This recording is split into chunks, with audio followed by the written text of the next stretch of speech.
Welcome to the 41st episode of the New Ventures podcast. I'm your host, Sanjoy Sanyal, the founder of Regained Paradise, a boutique climate finance firm and a visiting fellow at the Cambridge Judge Business School.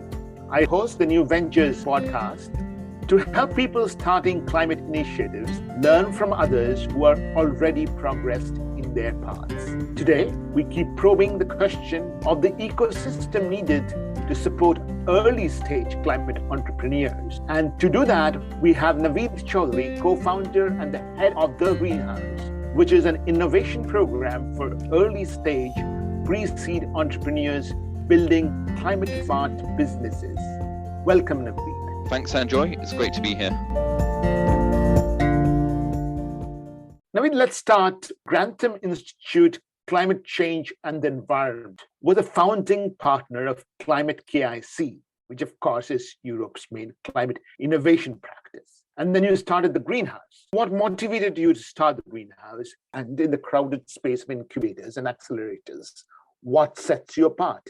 Yeah, great question, Sanjoy. The fortunate position of having joined the initiative when our innovation activities were part of the Climate Kick initiative. Since then, I've also gone on, obviously, to set up the Greenhouse program. In terms of the period with Climate Kick or Climate KIC, that partnership and initiative began in the early 2012 was when we set up the accelerator program at Imperial College and the Grantham Institute. That program had been running very consistently until the end of 2020. And at that time, there were changes in the funding structure of Climate KIC. As a result, it meant less funding available for programs like ours. We weren't the only one within the Climate KIC family. There was an accelerator in the Netherlands, there was one in Germany, there was one in Scotland, one in Ireland as well, I think, by the end. So there were a number of these dotted around Europe by the time we came to the end of 2020, but the direct funding had dissipated by that point. We had a decision at that time. I had been in the role for about a year and a half by that point, and Richard Templer, who I report into, has been here from 2012. He's the Director of Innovation at the Grantham Institute. So we had a decision at that point in terms of the next steps for our own innovation activities. And we decided what the program did primarily in terms of being a place for the types of startups that had been on the accelerator could not end. Simply, we had to do what we could to ensure that the program continued. The main motivation to do that was simply the impact that it had had on the startups that had been through the program. For us, it fulfilled a unique role within the ecosystem, and it was important that continued. So that was the principal motivation to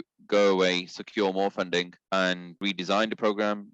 We had flexibility because we were entering into a new structure. So we looked at certain elements of the program, changed, and in our view, improved those, and then relaunched effectively as the Greenhouse. So in terms of the level of saturation when it comes to incubators and accelerators, Sanjoy, I agree with your general premise in that, yes, I think the London tech ecosystem in general is heavily saturated in terms of these programs at the moment. There isn't an obvious differentiating factor. But when it comes to climate, when I joined the program in the middle of 2019, there were very, very few other specialist accelerators within London that were focused on climate change. That has changed since then. So new programs have cropped up. We've seen some venture builders, incubators, and a couple of accelerators come on board. So it's starting to build up, but I think we're not at the point of saturation yet in climate. So, there's still room to grow, and there's still, I think, opportunities for us to create new pathways for climate innovators to get more support. And what I really liked is the impact that you were creating motivated you to raise funds and restart the process, relaunch your incubation services under the Greenhouse. Naveed, let's understand your process and offering. Sure. So maybe I'll take this question in two parts. In terms of the process, I could go into selection and then also into how we deliver the program. So I think the selection process itself is interesting and something we have thought long and hard about. Again, this was one of the aspects that we did change following the transition from Climate KIC to the Greenhouse. First and foremost, we have a number of criteria which we bear in mind when it comes to the teams we want to take on board. Unsurprisingly, on the top of that list is the potential climate impact and the relevance of that solution to the climate challenge that we're facing. On that point, we are not specifically thesis driven beyond that statement at this point. So we're very open to innovators tackling climate mitigation, innovators looking at climate adaptation solutions, innovators looking at broader environmental issues as well. It's not just linked or limited to carbon related solutions. Beyond greenhouse gases and other areas of the climate challenges that we're facing, we will look at the strength and the uniqueness of the innovation and any intellectual property that the team has or has the capacity to create. That is a learning of the previous decade of work that we've done with our startups, where we see consistently those startups that have deep IP, unique know-how, and knowledge inevitably end up being more attractive to investors on the whole, statistically doing better than those that don't in the space. But that's not to say we don't accept others, but we do have an inclination towards those who are strong in this space. We look at their potential to scale and effectively their likelihood of market success. What's their commercial proposition? Will their commercial proposition allow them to scale and grow? Are they likely to have a significant kind of commercial market impact? Because we're not supporting not-for-profits or philanthropic entities, we're supporting commercial entities. So we want to see that those have the ability to scale, and that will obviously allow them to have greater climate impact. And then we will also look at the team capability. What are the skills that the team has? Do they have the skills to actually deliver on the proposition that they are proposing? Are they the type of team that will have the drive to actually commit and work to make the specific solution work? The final criteria, if we looked at the scoring mechanism, is their overall suitability for the greenhouse. This is a more difficult assessment to make in some cases, but we want to ensure that anyone who joins our program will actually get the most out of our program as well. Teams could be too early and in that case not benefit from what we have to offer. Teams could also be too mature for what we're looking to do, and again not benefit in the best possible way. So there is a sweet spot where we want to find teams at a certain level of maturity, have a certain level of development and focus to actually get the most out of what we're proposing. There's an application form which we have and we invite applicants to complete, and we will assess that once the application window's finished. What we do is we'll whittle down the number of applicants to 20 to 25 teams, depending on the quality of applications we receive. And then we will invite those up to 25 teams to a 2-day bootcamp. This bootcamp is a factor in the selection process. The application form is step 1, the bootcamp is step 2, and we will have up to 25 teams with us at the Royal Institution in Mayfair. And the 2 days are essentially an opportunity for the startups to network. It's an opportunity for them to hopefully learn from us and get feedback. And it's an opportunity for us to learn more about the entrepreneurs, especially in some of the softer elements that we look for. Day 1 largely comprises of networking opportunities for the startups. We will run through a business model canvas with them and ask the startups to complete that on day 1. We will then spend one-on-one time with each of the startups, give them feedback based on what they've completed so far. During that process, we will look at things like how credible is the idea, albeit we've assessed that from the application form as well. We will look at, how the entrepreneurs take feedback on board. Are they open-minded? Are they willing to listen? Are they humble enough to recognize that they're at the beginning of a potentially long and difficult journey, and that there are others out there who could also add value along the way? And are they hungry? Do they want to learn? Do they want to take insights and feedback on board? So it gives us some insight into that mindset of the entrepreneur. We will then also set up peer-to-peer sessions on day 1. So we encourage the teams to present their ideas to each other, get feedback, ask questions of each other as well. And what we're looking at there is their ability to be a constructive part of a cohort. We do see our intakes as cohorts rather than just individual startups. There's a lot of learnings and development that can be generated from your peers within that cohort. We do want people to be energized by that and to also be motivated to support others who are there with them. Others have remarked and questioned me on the fact that obviously everyone at the bootcamp is competing for a place on the program. Does that make for a competitive environment? How does this play out in reality? given that fact pattern. We're very clear with the startups that we've already scored them on the basis of the application form, and an initial assessment has already been made. This allows us to get to know them better, allows us to round out some of the areas that maybe we don't have full clarity on yet. We'll make it very clear that this is not an element where we're scoring you every second of the day. And then I think there's also something about the climate change space itself. And our entrepreneurs have remarked on the fact that this space is bigger than just themselves. And everyone there, yes, is tackling climate change from a different perspective, but the broader end goal is the same across all of the startups. So I think that generates the spirit of camaraderie, of collegiate kind of mindset. Inevitably and invariably, we found everyone has been quite supportive of each other. And then day 2 is a day where we then get the teams to present their business model canvas to all of the startups, to us, and it gives us an opportunity to then engage in further Q&A with the startups. So yes, that's the way we select the entrepreneurs. At the end of the bootcamp, we will have a final group of 15. We will then communicate that to the startups, and then normally within a week, they are onboarded and part of the greenhouse. So that is very good and detailed explanation of the process of selection, which I must admit is a little different from others. The next question is, of course, what do you offer them, and what is your program like? Absolutely. For us, I think it's important to mention something that we haven't discussed so far, and that's the fact that we are an equity-free program.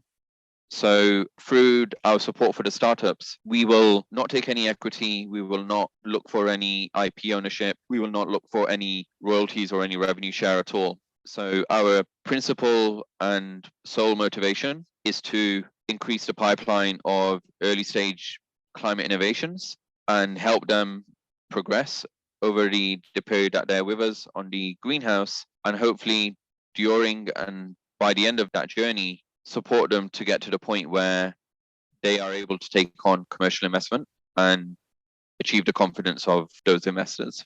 In terms of what we offer, I would say that in itself is part of the proposition.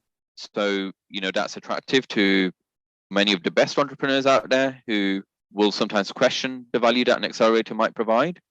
For the equity that they're giving away, at least it forms part of their decision-making process. With us, that's not something they have to worry about or contemplate. That is a significant factor, I think, the type of people that we attract. We also offer them up to £20,000 of grant funding during their journey with us. So startups will be with us for 12 months, and we will issue a £10,000 grant at the point that they join the program. And then at the midpoint of the program, and I'll come back to this, we will conduct a review, assuming that's successful, issue the second £10,000 grant.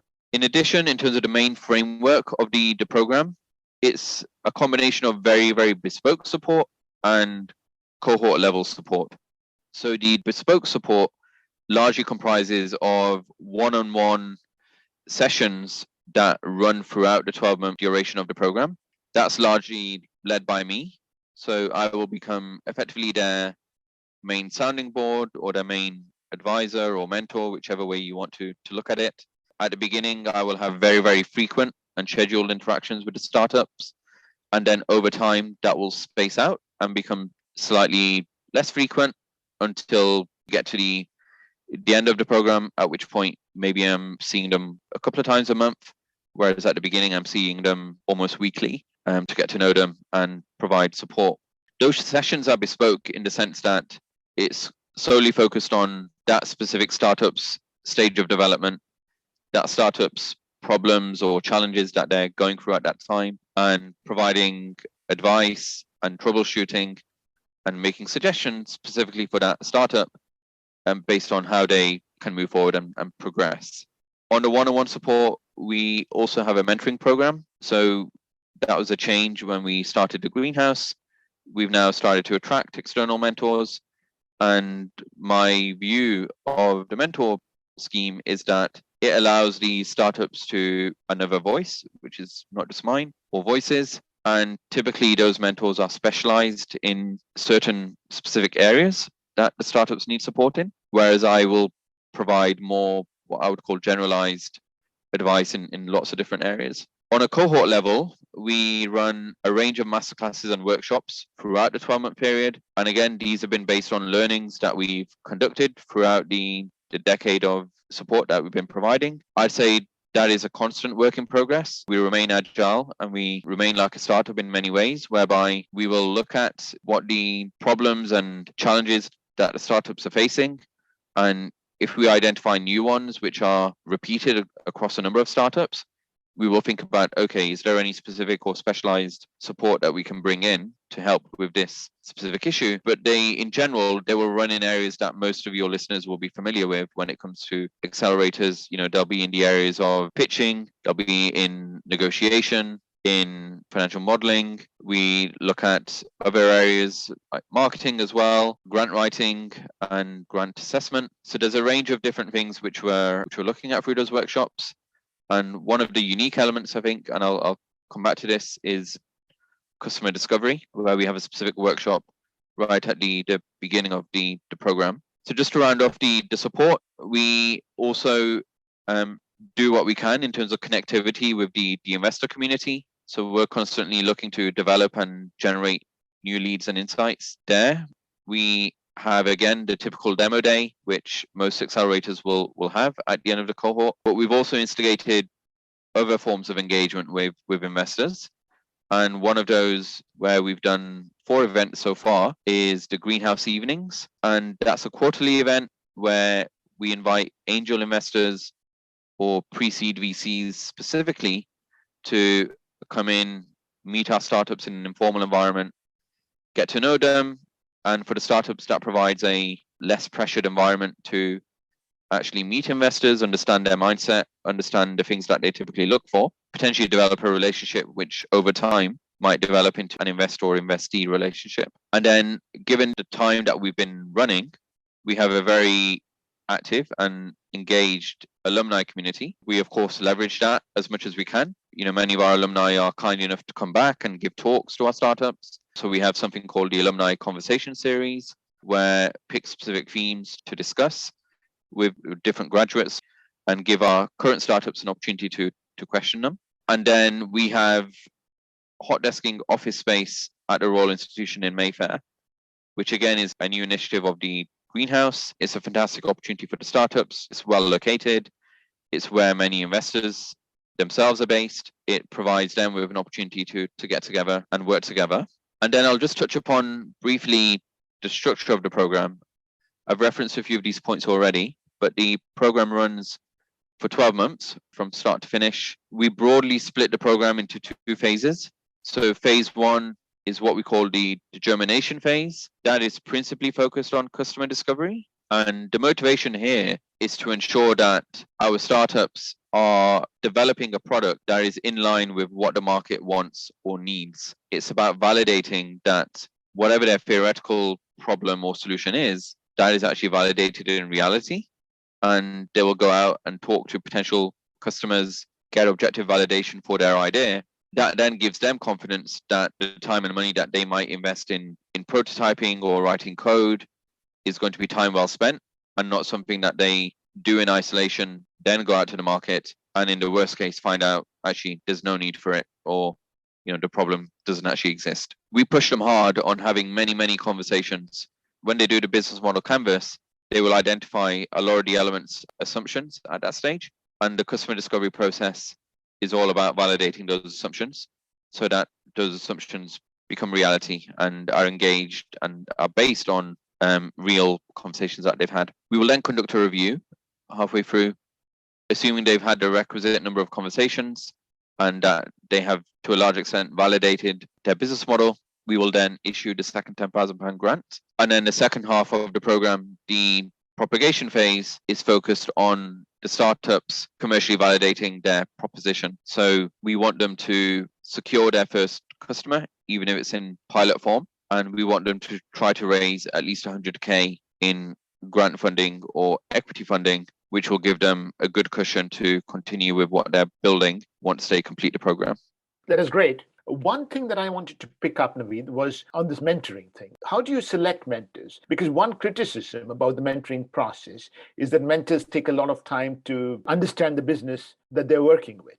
Sanjoy, that's a great question and something we thought long and hard about when we initiated the initial mentoring process early in 2022. First and foremost, and I've been a mentor myself, that informed some of our thinking. We also spoke to other people who are part of our community to some insights, as well as gauge from the startups what would be valuable and what would work for a program like ours. First and foremost, we want a certain level of commitment from the mentors that we work with. Each mentor that potentially comes on board with the greenhouse commits to supporting either one or two startups. They will commit to a minimum of 2 hours per month to each of the startups that they support. Secondly, the reason we do mentoring is to try and fill specific areas of need and challenges that we know the startups that join our program go through. We're quite focused on finding mentors that fulfill or have areas of expertise in quite specific categories. To give you an example of what some of those might be, they are things like marketing and communication, investment strategy and fundraising. It might be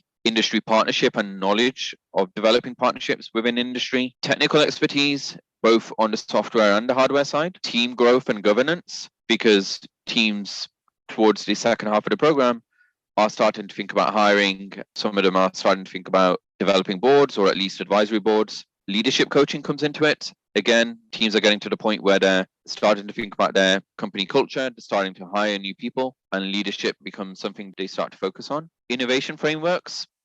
This is something which will apply to fewer of the teams by that point, but bear in mind that a number of our teams do have to pivot or do have to iterate based on the customer discovery feedback. So it does help them to stay aligned to a framework that will allow them to iterate efficiently and pivot efficiently when moving forward. Same applies to things like design principles, which is something we look at. Go-to-market strategy, especially as the startups are now trying to get their first customers on board, and other areas like financial modeling, IP and patents, which are consistent across startups as a challenge, but maybe something they are working on for the whole time. So skill sets are important, making sure that they fulfill specific need that we need. We like them to have had prior mentoring experience. That for us makes it easier to gain confidence. Okay, they'll be able to get up to speed quickly. They typically have an idea of what the startups, what their ways of working are like, and they have a good understanding of what the mentor-mentee relationship is like. We're very conscious to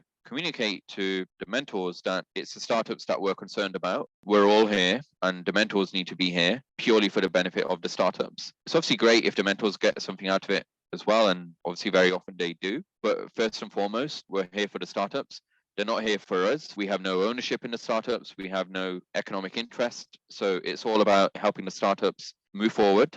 And I'm pleased to say that the mentors we have on board definitely buy into that spirit. Many of them will continue a longer-term relationship with the startup if there is a mutual desire to do so. But we're also very careful not to turn away those that haven't had prior experience. The great thing about the climate space is we get a lot of incoming messages, a lot of incoming calls, even knocks on the door in person from people who want to pop in, look at what we're doing. They have established a successful career in an area which isn't related to climate, but they now want to bring their skills and apply them in ways where they feel like they're adding value. And climate is often top of the list for many of these people in terms of motivation.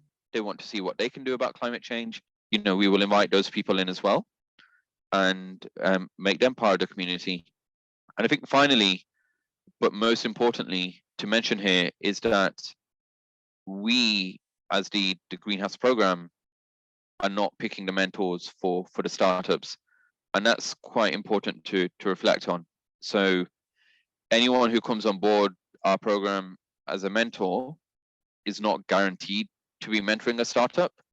And at the same time, we do not force our startups into having to have a mentor or taking on a mentor.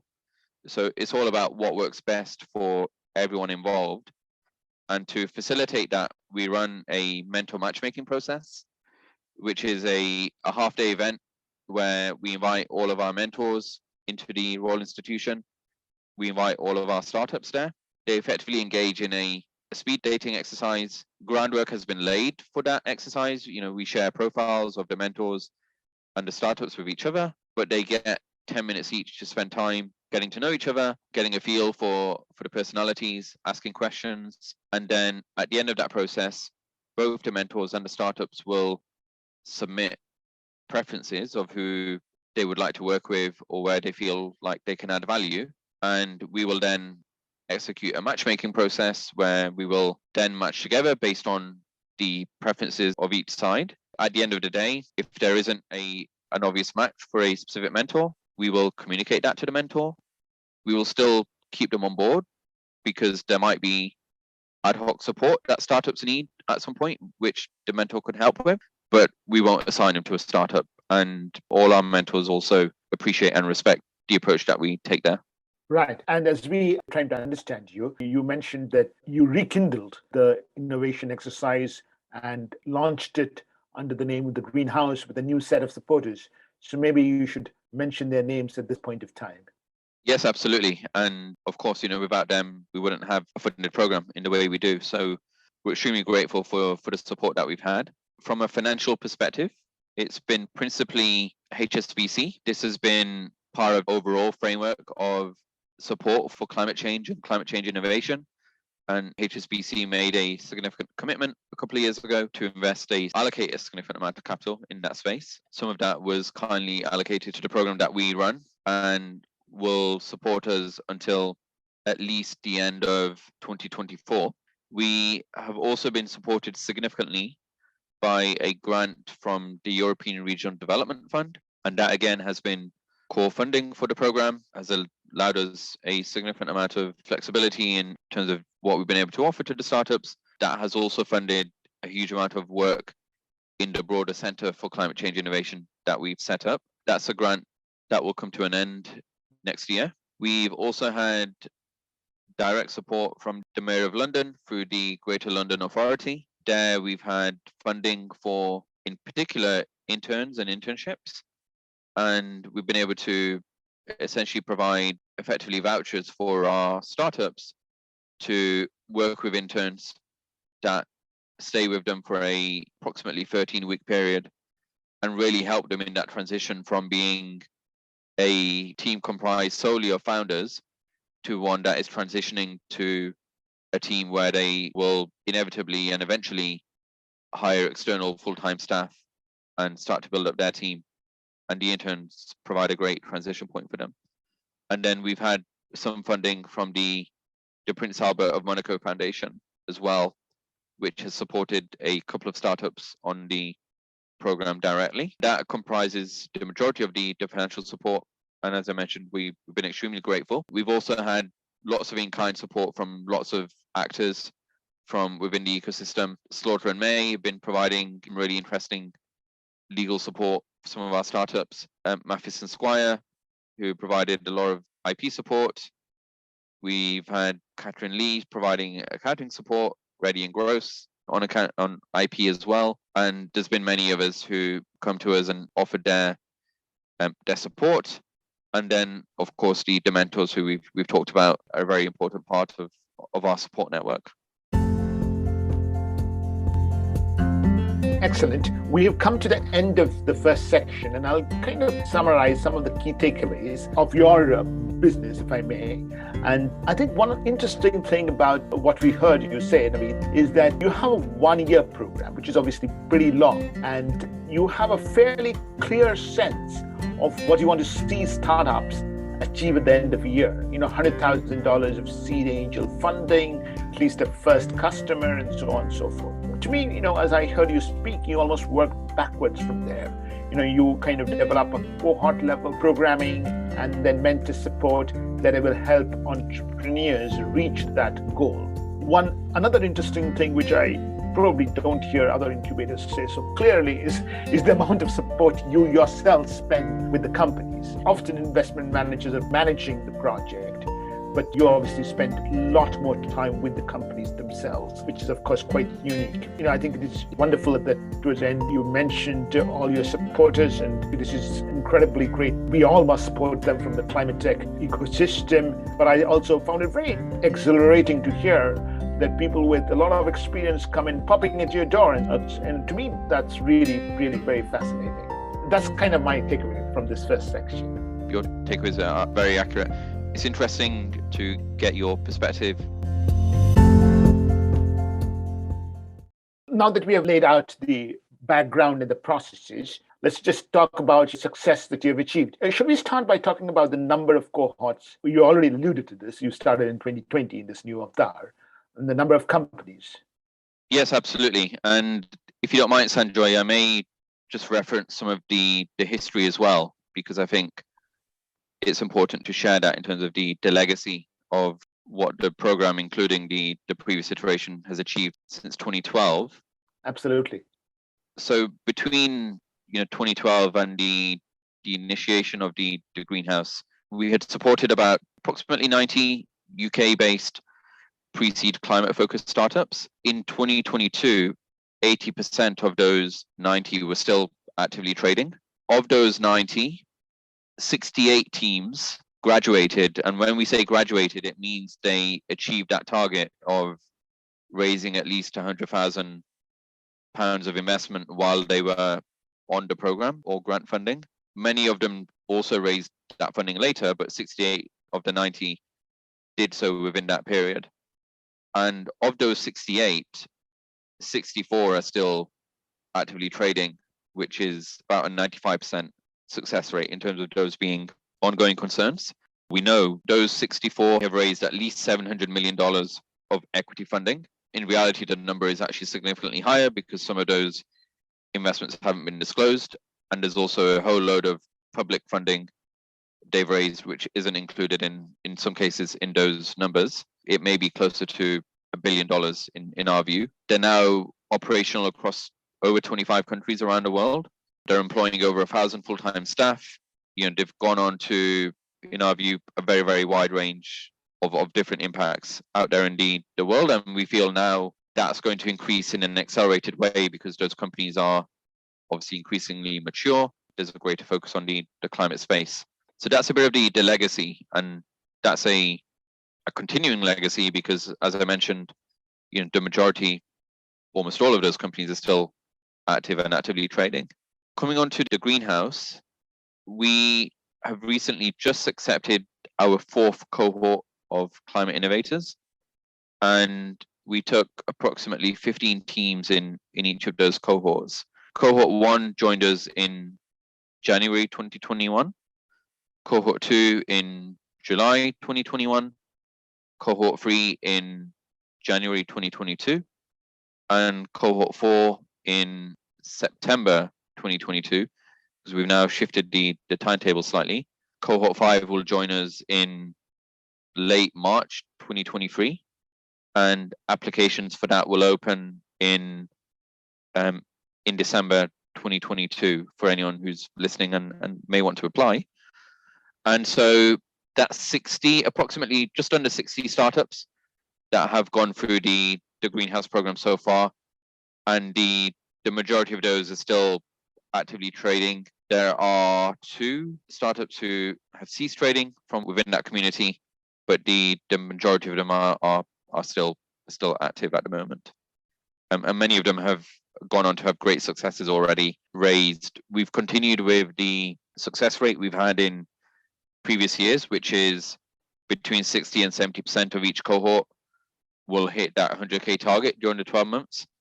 That was hit in cohort 1. It was overachieved in cohort 1, actually. The same in cohort 2, we overachieved from that perspective.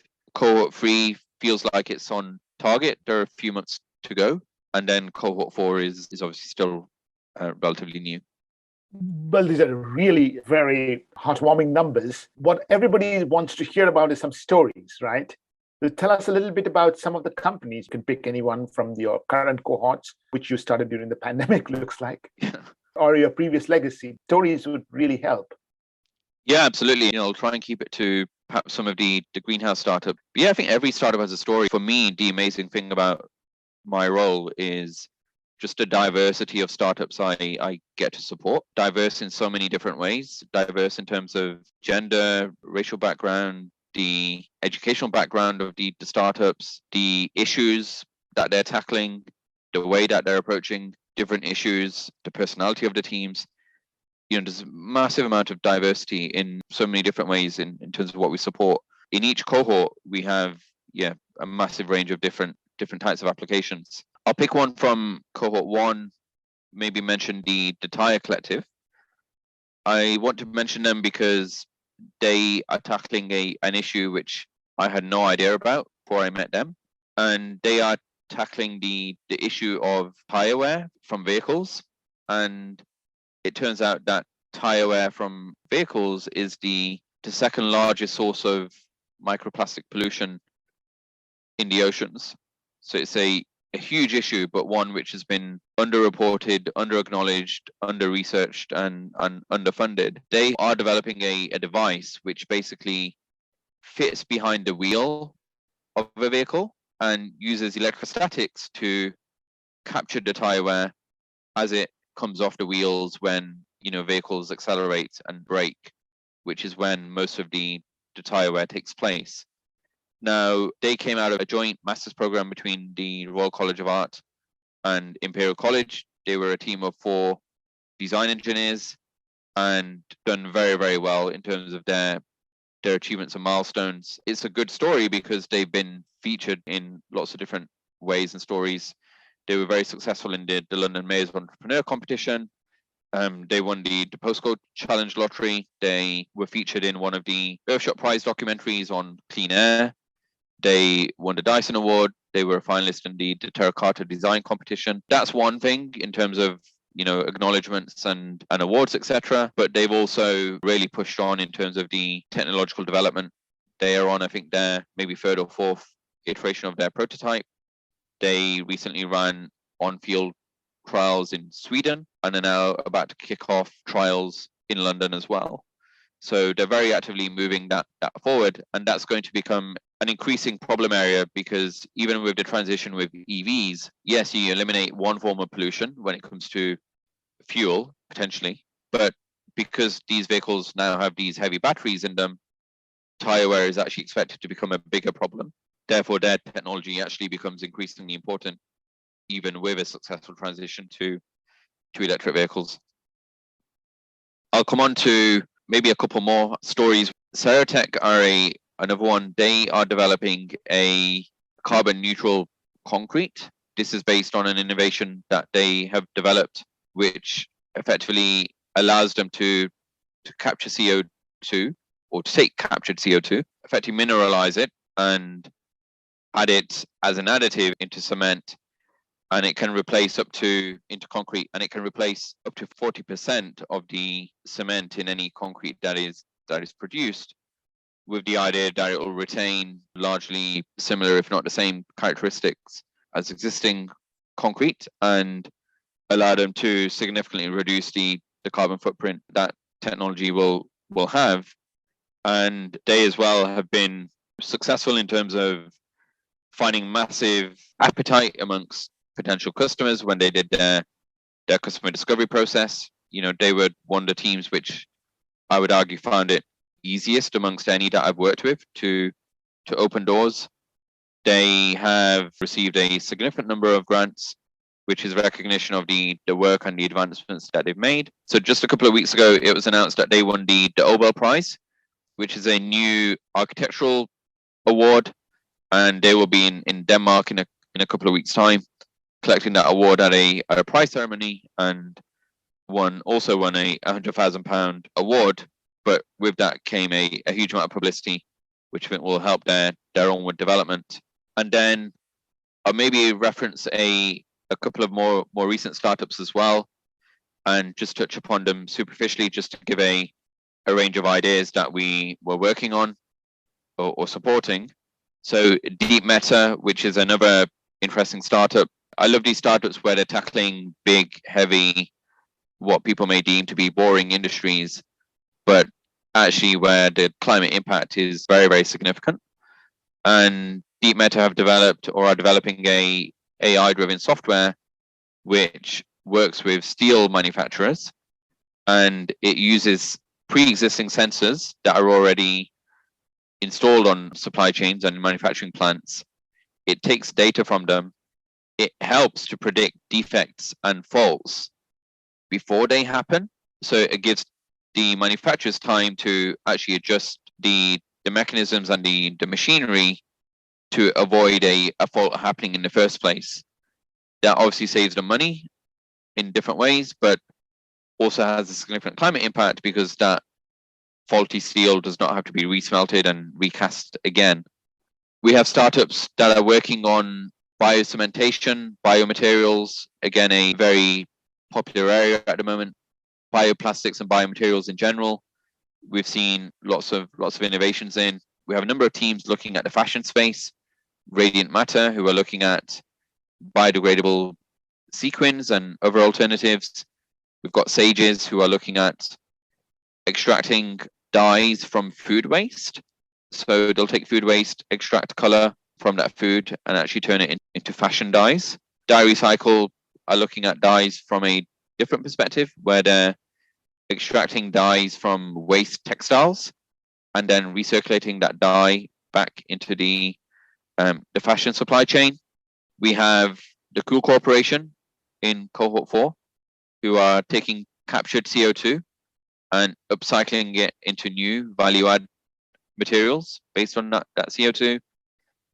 We've got wave conversion partners who are generating wave energy using a very innovative methodology, which is nowhere near as capital intensive as previous attempts at this space, and is done in a way where there are very, very few moving parts and where maintenance will be much reduced, taking the failures of the space previously and actually addressing them and finding a new way to innovate going forward.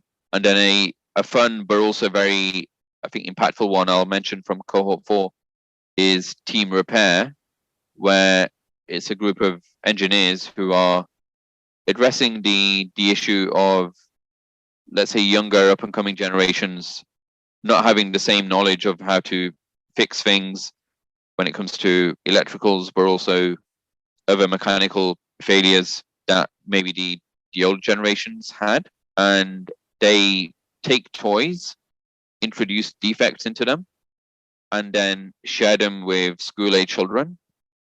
They teach them how to fix those defects, and then those children get to keep those toys for a month. They get to play with them, and they then return them. They get a new defective toy.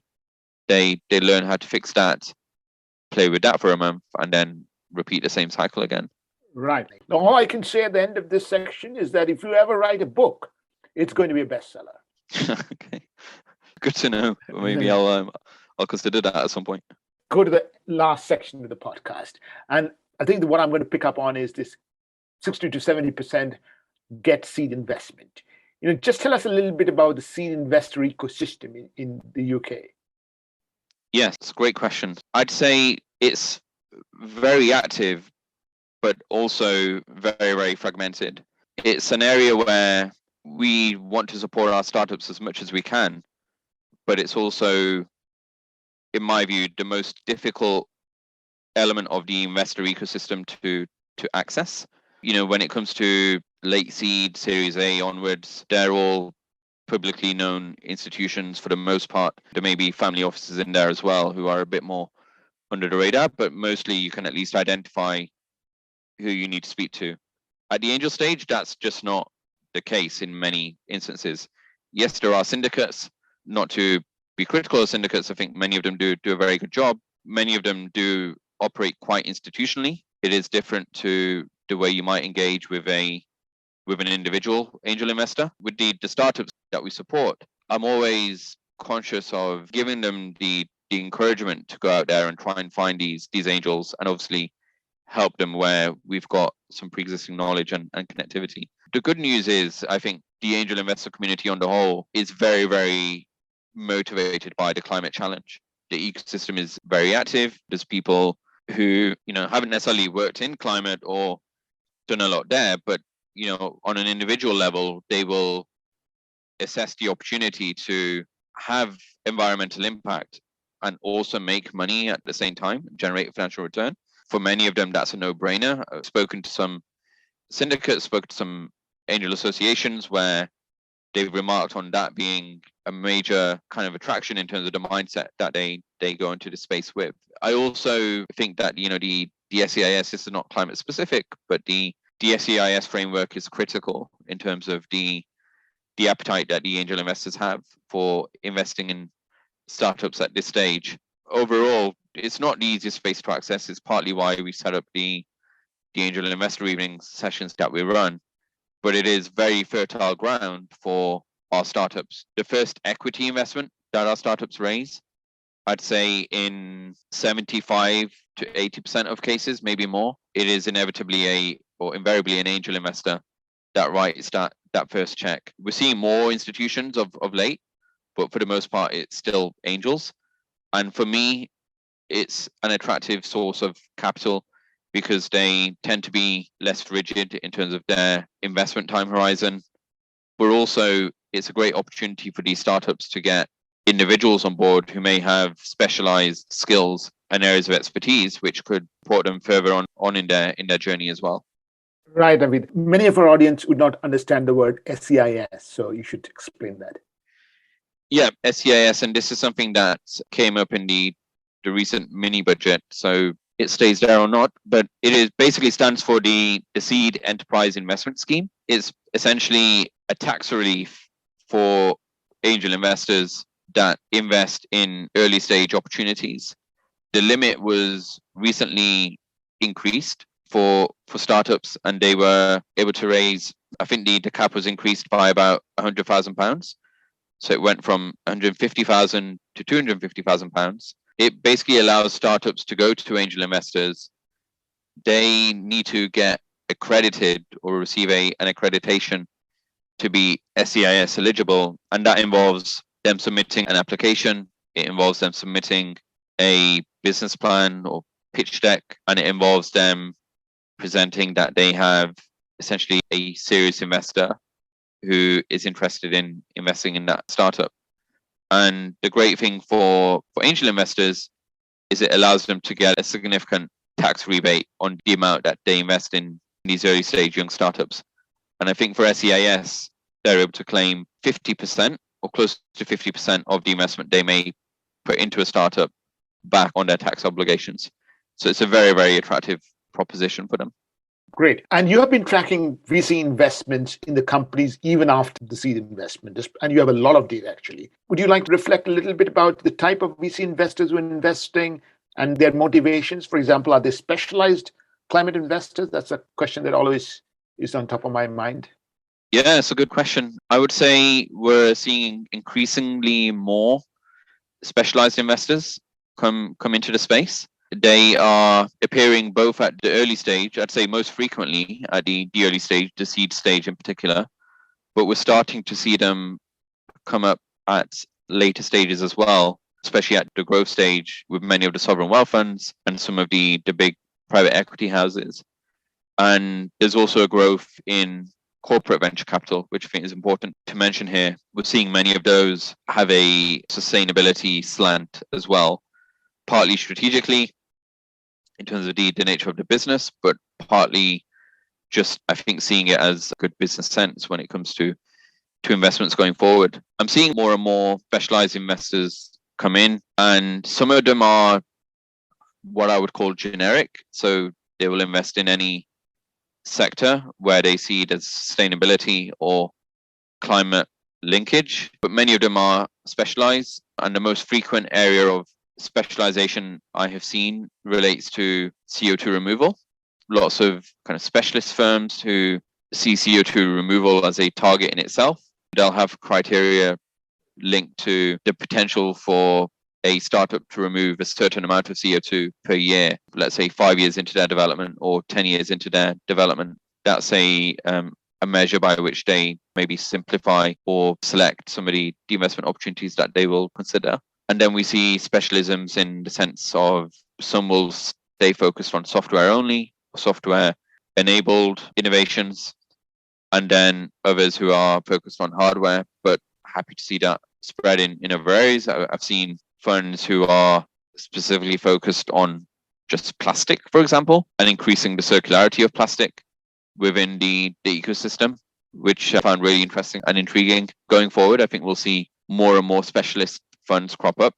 I think we'll see the climate space kind of sliced and diced in a way into different segments, and specialists will crop up in different areas. And we'll still continue to see generic climate funds as well. Just a final point to add there is what you might call non-climate funds are also increasingly investing within what we would deem to be climate-specific startups. This is, in my view, just inevitable. It's a function of the space, the global economy at large, that every single sector is going to have to decarbonize. In every single sector of the economy, you will find what you could categorize as climate-focused startups. You'll find these generalist or generic investors also investing heavily into climate startups, I think. One of the things about traditional VC investing, these what you call general VCs funds, is that their propensity to put in larger amounts of capital in single deals. That's the way the economics of the VC industry work. Does that work with the climate industry? I was kind of interested in your opinion on this topic. Yes, you're absolutely right. There is absolutely a propensity to deploy more capital, particularly at the later stages. And yes, the economics of the VC industry and in a way incentivizes bigger funds as long as the manager delivers good returns. I'd say it wasn't just the fact of deploying more capital that has been a characteristic of the digital space in particular, but the way that capital has been deployed, and contrast this with climate in a second. But when you look at a lot of the digital startups who raised a lot of money and didn't end up doing well, in many instances, it was a case of raising more and more money to fund loss-making growth. This was the idea that pump more and more money into a startup, allow it to obtain more and more market share so that it eventually, digital terms, owns the market. Once it's done that, it can then easily convert the business model to one where rather than giving things away for free, you can start charging those consumers for that service because either they've become too reliant on it, or you've eliminated all the other competitors, or the market dynamics have shifted in some way, and that startup can then start to generate profits and return money to investors. Now, we've seen, yes, that can happen, but I think it's more difficult than many investors expected. In those cases, we can now look back and say, okay, those larger and larger amounts of funds that were deployed were maybe not deployed effectively. There's other issues with having too much money, which we can maybe get into if we have time. But I look at climate, see things differently, especially where we are working with or referencing startups who are building physical solutions. So in the digital climate space, that risk remains in some ways the same, in my view. I think on the physical realm, it's a lot more difficult for investors to pump more and more funds to just sustain a loss-making business, simply because with a physical product, your cost of production is so much higher than a digital startup. It'll be a lot more difficult for that kind of investment mindset to sustain itself. But these big engineering solutions need a lot of capital for them to actually make it to the market and for them to actually achieve the scale to allow the green premium, as it's been termed, to narrow, and for them to actually, in many cases, build factories or build pilot plants, etc., to actually deploy their solution at scale. So I hope we see larger and larger deals in the climate space as well, but I hope we see them in a form where it's actually about easing the pathway for physical solutions to get to the market, or software solutions for that matter. It's about changing industries and building financially sustainable businesses, and not where we're seeing loads and loads of money go in to allow loss-making businesses to thrive. That's something I would be of personally. But yes, you can get overfunding still having unintended impacts. It could be they're going into solutions which are well intended, but maybe not well informed. That's always going to be a question mark as to, if you've got a limited amount of capital to deploy, what's the most effective way of doing it? And then this applies to any business, but not deploying too much capital into a business such that you get the other classic failure points of a company starts to be less disciplined in the way it deploys capital and the way it grows its business. Great. And the other worry I have is about the other incubators coming in. You started by saying that in your early days, there were few climate incubators. And of course, you also mentioned that the space in climate incubators is not saturated in any way. But as more incubators come in, do you ever worry that entrepreneurs have the incentive to move from one program to another, picking up some money and then never really building a business? It's happened before. Yeah, I'd say a similar thing applies to grants in that regard, and competitions, as you say, where you're on a perpetual application train and just applying for lots of different things and getting money here and there, getting recognition and awards and things without the business necessarily moving forward. Really good question. First thing I'd say is we are not precious about, in inverted commas, owning our startups. For me, principal motivation is about supporting the startups and doing whatever we can to ensure that they are successful and that they go on to have the impact that they intend to have. I have never excluded the idea that, they may also join another accelerator while they're on our program. Actually, because they haven't given any equity to us, it actually gives them the capacity to join an equity taking program if they wish to. If they want to get support from other mentors or they've got other advisors, they take advice from them and move forward. Maybe haven't consulted me on a particular point. It does sometimes happen. If that happens, that's fine. As long as the startup's making what it feels are the best decisions in its best interests, then I don't care whose advice they take, as long as it's well-intentioned, good advice, and it helps the business move forward. That's all that matters. That's the first thing. But yes, there is a risk that you do too much. So the one thing I always caveat that statement with is please do make sure that you still have the capacity to engage with our program and also with the new program effectively, as well as commit the requisite amount of time to your business. The same thing applies to grant applications. The same thing applies to competitions, where I would say there is a time and a place for those things. And with competitions, the time and the place for that is largely, these are not rules, but these are, say, a framework. These are largely at the beginning of your journey, where you haven't really got customers to worry about. You've got your concept and the way in which you're going to change things, and you don't have much to raise, much development off the back of which you're going to raise money. Yes, go for competitions, put yourself in. You can win cash prizes, which can be game changing at the early stage, even if they're small. You can get recognition for free and create a profile, which again can be very, very valuable. But they take time. They require applications.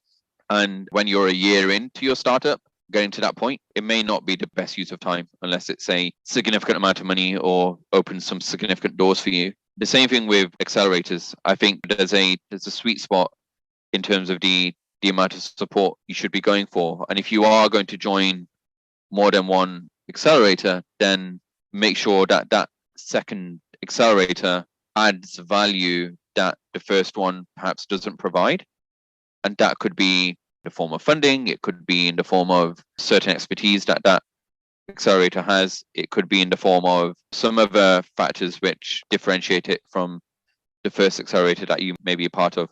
But think very carefully. They do take more time than you expect. A business needs to focus on the core goals first and foremost. And the most difficult thing can be to say no. These opportunities arise and you look at them and you think, yes, I qualify. The criteria are there and they work for me. And you want to go ahead and make that application. But yeah, you sometimes be worse off if you don't have the capacity to actually make the most of the opportunity that you go for. Well, that's in a very sage advice. And I'll just sum up this section by saying that what I heard you say is that there is fairly significant angel investing interest in climate startups, and that's where your entrepreneurs picking up their first checks. And of course, you're also seeing specialized seed investors, early stage investors crop up. General investors are probably putting in money in the later stages. I think the point that you made about the difference between climate investing and investing in the digital space, where you put in money in a company and hope its competitors go away and creates a monopoly of sort, that's a very critical difference. It's probably worth a lot of investors also listening to that. And I think the final advice that you gave to entrepreneurs is about just be cautious of your time and be cautious of where you are. I think that's very important for them to hear as well. With that, we've come to the end of the podcast, and I think you're starting your next cohort round, and I would ask you to tell people, if they want to get in touch with you, how should they? Absolutely welcome more startups being interested, being curious about our program, wanting to join us. So the first thing I'll say is just feel free to email me at any time. My email address is attached to the text that goes with this podcast. We will make sure we come back to you. We will be opening applications for cohort 5 in December. So please keep an eye on our website, which is in the notes. We will add a link to our newsletter so that you can be informed when our applications are open, if you subscribe to that. And then when the applications are open, there'll be a form on the website, which you'll be able to download and complete. And we will also have a number of Q&A sessions within the application window, which will run from December 2022 to roughly March 2023. There'll be some Q&A sessions where you could join a Zoom call. You'll be able to ask me questions, meet some other members of the CCCI, and ask any questions that you might have. Most appropriately, we will be running the cohort 3 demo day on December the 8th at the Royal Institution in Mayfair. If you hear this in time, you could also register to join that event and hear from some of our startups. And with that, thank you very much, Naveed. It was wonderful hosting you. Great. So I hope that was helpful. If you like this podcast, do visit us on regainparadise.org, regainparadise.com. You can reach out to me on LinkedIn, and you can also subscribe to these podcasts on Anchor, Spotify, Google, Apple, and YouTube.